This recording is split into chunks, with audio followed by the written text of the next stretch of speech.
million PR campaign.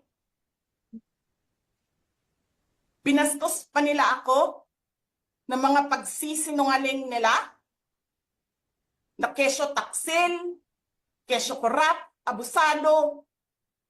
Putang ina ninyo.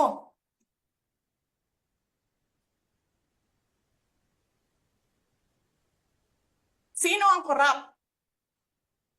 Yung mga congressman na yan na nag-hearing, anong sinasabi nila? Pagkatapos, pag na-off na ang mic, pag wala ng media, pasensya na kayo ha. Kailangan kasi namin ng pera. Mag-eleksyon na kasi. Pakisabi kay Sara ha.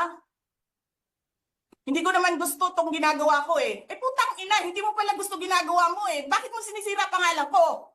Joel Chua.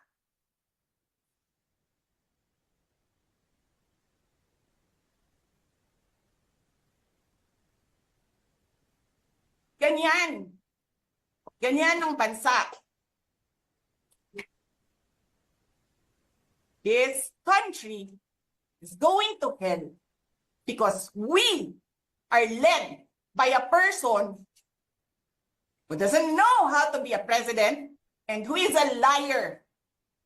Alam nyo anong pruweba ko na sinungaling siya?